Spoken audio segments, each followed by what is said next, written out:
Hello दोस्तों, आज मैं आपको बताने वाला हूँ ये एंजियोप्लास्टी प्रोसीजर कैसे किया जाता है। एंजियोप्लास्टी बेसिकली एक प्रोसीजर है जहाँ हृदय की नली में अगर कोई ब्लॉकेज उत्पन्न हो गया तो उसको खोलने की प्रक्रिया को एंजियोप्लास्टी बोलते हैं। ये करने के लिए पेशेंट को हॉस्पिटलाइज करना पड़ता है। पेशेंट को कुछ घंटों तक या 1-2 दिन तक हॉस्पिटल में एडमिशन करने की आवश्यकता होती है, जिसमें कि पेशेंट को हॉस्पिटलाइज किया जाता है। ज़्यादातर ये एंजियोप्लास्टी हाथ की नली जिसे रेडियल आर्टरी बोलते हैं या पाँव की नली जिसे फिमोरल आर्टरी बोलते हैं, इससे किया जाता है। पहले इस एरिया को प्रॉपर क्लीनिंग ड्रेपिंग किया जाता है ताकि उस एरिया में जब हम पंचर करें तो इन्फेक्शन वगैरह ना हो जाए।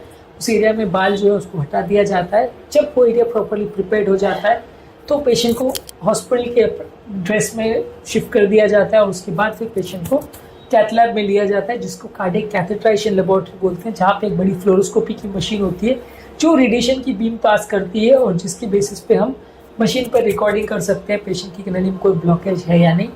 जब पेशेंट को वहाँ पे लिटाया जाता है तो ये एंजियोप्लास्टी प्रोसीजर चालू होता है।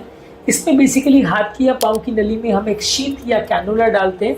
दोनों में से कोई भी एक नली जो इजीली एक्सेसिबल हो वहाँ पे हम पंचर करते हैं और ये शीट को वहाँ डाल देते हैं। ये शीट बेसिकली एक ट्यूब जैसा होता है जिसके थ्रू हम सारे कैथेटर्स और वायर्स को अंदर ले जा सकते हैं और एंजियोप्लास्टी प्रोसीजर कर सकते हैं।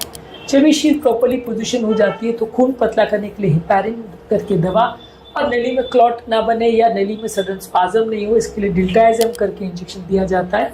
ये होने के बाद हम वहाँ से हम जो शीट के थ्रू एक वायर पास करते हैं जिसके थ्रू एक एंजियोप्लास्टी का कैथेटर अंडर क्रॉस करते हैं। आइडियली ज़्यादातर केस में पहले एक एंजियोग्राफी करके देखा जाता है कि ब्लॉकेज की पोजीशन कैसी है, उसके बाद एंजियोप्लास्टी चालू की जाती है। यदि एंजियोग्राफी पहले से हो गया है तो फिर एंजियोप्लास्टी डायरेक्ट हम चालू कर सकते हैं। तो इसके लिए हम डायरेक्ट एंजियोप्लास्टी का कैथेटर लेंगे। तो एंजियोप्लास्टी का कैथेटर जो कि बेसिकली एंजियोग्राफी कैथेटर से ज़्यादा थिक होता है, थोड़ी अलग टेक्सचर का होता है, उसको अंदर लेके जाते हैं और हृदय की जिस नली की एंजियोप्लास्टी करनी उसके ऑस्टियम पे यानी नली का जहाँ मुहाना होता है, नली जहाँ चालू होती है वहाँ उसको बैठा दिया जाता है, जिसके बेसिस पे हम जब फ्लोरोस्कोपी में कंफर्म करते हैं कि पोजीशन ठीक है या नहीं, फिर हम प्रोसीजर चालू करते हैं। फ्लोरोस्कोपी बेसिकली एक एक्सरे की मशीन होती है जो कैथ लैब की मशीन होती है, जो कि एक रेडिएशन बीम का पास करती है पेशेंट की बॉडी के थ्रू और इसके थ्रू जब नली में अगर कॉन्ट्रास्ट जाता है तो वो नली हमें मशीन के दूसरी तरफ दिखाई देती है, जिसका एक डिजिटल इमेज हमें डायरेक्ट मॉनिटर पर लाइव दिखता है, जिसके बेसिस पे हम एंजियोग्राफी या एंजियोप्लास्टी प्रोसीजर को प्लान करते हैं। तो जब पेशेंट की नली में हम कैथेटर की पोजीशन को कंफर्म करते हैं तो उसके बाद हम एक कैथेटर के थ्रू एक स्पेसिफिकली डिजाइन वायर, जो कि बहुत पतला वायर होता है, आपके सर का बाल जितना पतला होता है लगभग उससे भी पतला वायर उसमें क्रॉस करते हैं। जब वो वायर उस ब्लॉकेज के दूसरी तरफ पर पहुंच जाता है तो उस वायर के ऊपर एक बलून कैथेटर को वहाँ लेके जाते हैं, जो कि बेसिकली एक पिचका हुआ बलून रहता है जिसका एक एंड एक इन्फ्लेटर डिवाइस से कनेक्टेड रहता है। वो बलून को हम उस वायर के ऊपर अंदर लेके जाते हैं और जब उस ब्लॉकेज की पोजीशन पर वो बलून पहुँच जाता है तो उसको फ्लोरोस्कोपी में हम कंफर्म करते हैं कॉन्ट्रास्ट डाल के कि बलून का पोजीशन सही है कि नहीं। उसके बाद उस बलून को हम फुलाते हैं, जो कि उस इन्फ्लेशन डिवाइस से हम हाई प्रेशर सलाइन से उस बलून को फुलाते हैं और उस सलाइन के अंदर थोड़ा कॉन्ट्रास्ट भी मिला होता है जिससे हम वो बलून फूला है कि नहीं उसको फ्लोरोस्कोपी मशीन में देख सकते हैं, क्योंकि नॉर्मल सलाइन वो फ्लोरोस्कोपी मशीन में नहीं दिखाई देगा। तो उसमें थोड़ा कॉन्ट्रास्ट और सलाइन का मिक्सचर होता है जिससे हम उस बलून को फुलाते हैं। जब नली में बलून फूल जाता है तो स्टेंट को प्रवेश करने के लिए अप्रोप्रिएट जगह बन जाती, तो वो बलून कैथेटर को निकाल देते हैं। इसके बाद उसी वायर के ऊपर एक स्टेंट का बलून हम क्रॉस करते हैं। ये भी बेसिकली एक बलून ही होता है, इसके ऊपर एक मेटल की स्टेंट चिपकी हुई होती है ताकि हम जब वो बलून को लेके जाएं तो हम बलून को फुलाएंगे तो स्टेंट अंदर बैठ जाएगी, हम बलून को निकाल देंगे। बेसिकली ये एंजियोप्लास्टी प्रोसीजर का पर्पज़ ये होता है कि नली के अंदर जो कचरा है उसको हम साइड में दबा करके क्रश कर देते हैं और स्टेंट को वहाँ पोजिशन कर देते हैं ताकि नली वापस अंदर ना दबे और कचरा वापस अंदर ना आए। जब हम स्टेंट को नली के पोजीशन पर कंफर्म करते हैं ब्लॉकेज की पोजीशन पे, वहाँ पे हम कॉन्ट्रास्ट इंजेक्ट करते हैं ये देखने के लिए कि स्टेंट की अप्रोप्रिएट लोकेशन है नहीं, साइज़ वगैरह ठीक है या नहीं।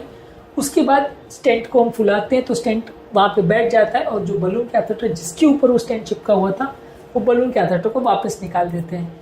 जब स्टेंट की पोजीशन अप्रोप्रिएटली कंफर्म हो जाती है और 2-3 शूट्स अलग अलग एंगल में लेने के बाद हम कंफर्म कर लेते हैं कि कोई नया प्रॉब्लम नहीं है, कोई नया क्लॉटिंग नहीं है या स्टेंट रिलेटेड कोई कॉम्प्लिकेशन नहीं हुआ है, स्टेंट अपनी जगह पे ठीक तरह से बैठ गया है, तो उसके बाद हम उस वायर को निकाल सकते हैं। काफ़ी केस में एक पोस्ट डायलेशन भी किया जाता है कि स्टेंट जो है बराबर नली से एक्सपैंड कर जाए, चिपक जाए, इसके लिए दूसरा हाई प्रेशर बलून लेके हम उसको वहाँ पे एक्सपैंड करते हैं ताकि स्टेंट कहीं पे अगर कम ज़्यादा एक्सपेंशन हुआ हो तो उसको हम प्रॉपर फुला के वहाँ बिठा सकें, ताकि नली में स्टेंट की पोजीशन परफेक्टली मैनेज हो जाए और स्टेंट में रीब्लॉकेज के चांसेस कम हो जाए।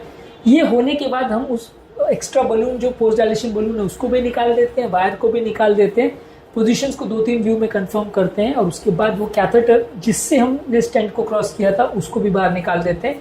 ये सब कंप्लीट होने के बाद हम जो शीट जिसके थ्रू से वो कैथेटर क्रॉस किया था उसको निकाल देते हैं। कई बार शीट को तुरंत निकाल दिया जाता है, कई बार कुछ घंटे के बाद निकाला जाता है। और ये शीट को निकालने के बाद वहाँ पे एक टाइट प्लास्टर बांध दिया जाता है ताकि ब्लीडिंग नहीं हो। ये होने के बाद हम पेशेंट को आईसीयू में शिफ्ट कर देते हैं ताकि स्टेंट रिलेटेड अगर कोई कॉम्प्लिकेशन या प्रॉब्लम होने वाली हो, ज़्यादातर ये जो भी प्रॉब्लम होती है पहले 24 घंटे में ही होती है, तो उसको मॉनिटरिंग करते हैं। जब पेशेंट स्टेबल हो जाता है, कोई इश्यूज़ नहीं है, सारे पैरामीटर्स नेक्स्ट मॉर्निंग है उसके ठीक है, कोई ईसीजी चेंजेस नहीं है, कोई पेन नहीं है, कोई इश्यूज़ नहीं है, किडनी का प्रॉब्लम नहीं है, कोई फीवर इन्फेक्शन नहीं है, तो उसके बाद हम पेशेंट को हॉस्पिटल से डिस्चार्ज कर सकते हैं। तो बेसिकली ये है एंजियोप्लास्टी का प्रोसीजर के स्टेप्स। आज हमने बात करी एंजियोप्लास्टी के प्रोसीजर के स्टेप्स क्या होते हैं। एंजियोग्राफी के प्रोसीजर के स्टेप्स को हमने एक अलग वीडियो में कवर किया है, आप उसे भी ज़रूर चेकआउट करें। उम्मीद करूँगा कि आज के टॉपिक में कुछ नई बातें जानने को मिली होगी। जो लोग हमारे चैनल पर नए हैं उन्हें रिक्वेस्ट करूँगा कि चैनल को सब्सक्राइब करें, वीडियोज़ को लाइक करें, शेयर करें, फॉलो करें, कमेंट करें।